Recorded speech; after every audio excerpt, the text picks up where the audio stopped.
do with projectiles launched horizontally and the fact that our gravity acceleration vertically is g, and for purposes of what we use, minus 10 meters per second squared for problems, even though it's exactly minus 9.8. So what we have here, if we launch something at a particular speed, it follows a parabola as it falls and will land a certain distance x and falls a certain distance h, height. Again, this is contradictory to what a lot of people thought originally, is they thought that things traveled for a while and then kind of fell. But they actually traveled a parabola based on the fact that the acceleration in the horizontal direction is 0, and that's what we have there. So this was a problem during World War II because bombers many times would fly at a height of over 20,000 feet and were traveling at about 150 miles per hour. All right, and the question is, dropping your target, or the bombs on the target you want to hit, was not always easy. This has ended up how the Norden bomb sight was invented, was to try and manage this, because when you look at videos of bombs being dropped from planes, like the B-17 and such, it would look like it's falling straight down. Well, that's because as it falls, the plane is still going on, and this thing falls literally right below it. So when the bomb lands, the plane is still directly overhead. But if you drop it at this point, it's going to keep going there. So they had to figure that whole thing out as far as trying to do that, trying to drop from 4 miles up and such, going 150 miles per hour. I mean, that's going to be quite a distance before it would actually land. So it was actually quite a secret trying to maintain that. So, but we're going to do something a little simpler here.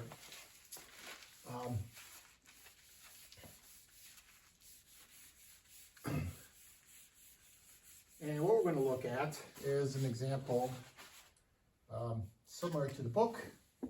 Review problems is we're launching something at 10 meters per second, 22 miles an hour, throw a rock off a cliff, which is a certain height, and it goes at 20, and it travels a distance x,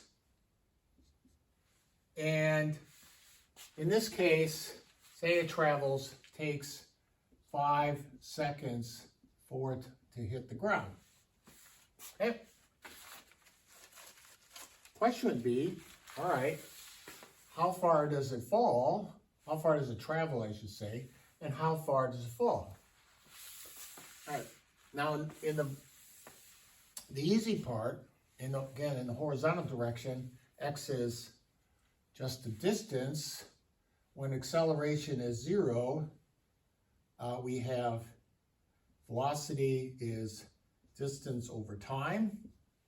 So in this case, distance then would be v naught times t. Okay. So it would travel 10 times 5, or 50 meters. So that would be how far it traveled in the x direction. All right, again, acceleration only affects it vertically. Now in the y direction, we have acceleration is minus 10 meters per second squared, but the initial velocity is 0 because we are throwing it horizontally. So in that case, we're trying to find how far it falls, and that we go back to the chapter 2 equations of y is y naught plus v naught t plus 1/2 gt squared. Okay. So, we could pick, since V naught is 0, that falls out. And we could pick this to be 0, because that makes it simple. So we're actually going negative direction in this case. So that would be 0. So y would be 1/2 times minus 10 times 5 squared. That'd be 5. That would be 125 meters. So this would be minus 125 meters. So that would be how far it fall as it goes out 50 meters. So this would be solving for that case. All right. All right. We could do a similar example. So I'll leave that up here. If you have any questions, again, acceleration, the distance it travels in the horizontal direction is 50 meters.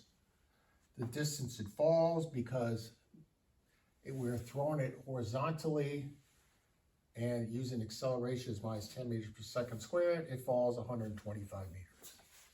So that should be the case there. Let me try one more related to this. And should be similar. In this case, we have, say, projectile,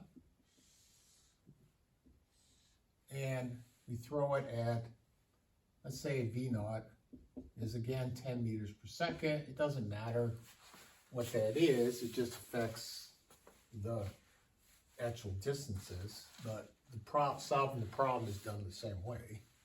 All right, so let's say in this case, we throw it out and it lands 20 meters away, right?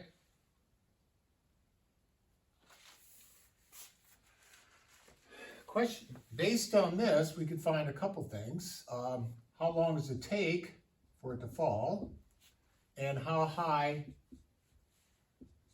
is it? Okay. So we throw it out at 10 meters per second. It travels a distance of 20 meters before it falls. All right.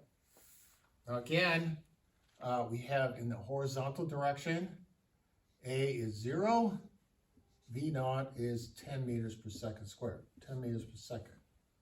In vertical direction, A is minus 10 meters per second squared, and V naught is 0. Okay.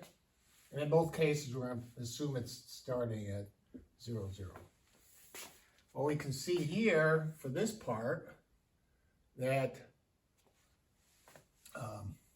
and velocity is change over time.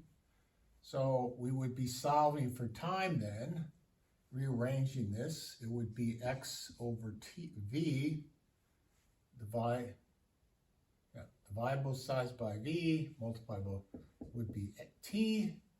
So it would be 20 over 10 would be 2 seconds. Okay. And based on that, we have the time, and we can use our equation again as y is y naught plus v naught t plus 1/2 gt squared. And that'd be 0, because we're to assume, just take this be 0, it's going downwards is negative, up is positive. Initial velocity in the vertical direction is 0, plus 1/2 times 10 minus 10 times 2 squared. That'd be 5 times 4 would be minus 20 meters. So that's how far it falls, it's about 20 meters. That's the one part we're using. And again, as a reminder, that's how we're only going to be doing for this chapter is projectile motion thrown horizontally with a specific velocity. All right, so that's the end of chapter.